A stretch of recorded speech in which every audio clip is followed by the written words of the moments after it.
জলপাইগুড়ি শহরের ৮ নম্বর ওয়ার্ডে পোস্টার ঘিরে শুরু হয়েছে রাজনৈতিক চর্চা।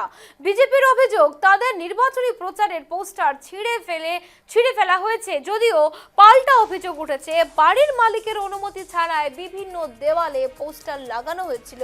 এলাকার একাধিক দেওয়ালে বিজ্ঞাপন দেবেন না বলে স্পষ্টভাবে লেখা থাকা সত্ত্বেও সেখানে পোস্টার সাঁটা হয়। এরপরে ক্ষুব্ধ হয়ে এলাকার কিছু বাসিন্দা সেই পোস্টার ছিঁড়ে ফেলেন বলে অভিযোগ। বাড়িতে অনুমতি ছাড়াই পোস্টার লাগানো হয়েছে। পাড়ার আরও কয়েকটি বাড়িতেও একই ঘটনা ঘটেছে। এভাবে বিনা অনুমতিতে পোস্টার লাগানো কেন ক্ষোভ বীরভূমবাসীর।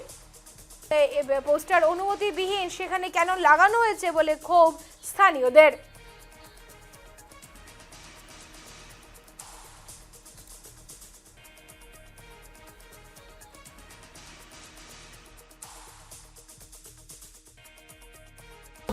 একটা বাড়িতে বা কয়েকটা বাড়িতে লেখা আছে বা মসজিদ ফাঁদ কবিতে লেখা আছে যে এখানে বিজ্ঞাপন মারবেন না।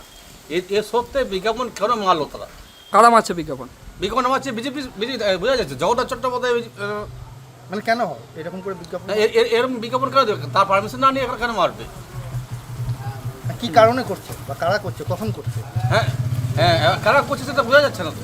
কখন করছে সেটা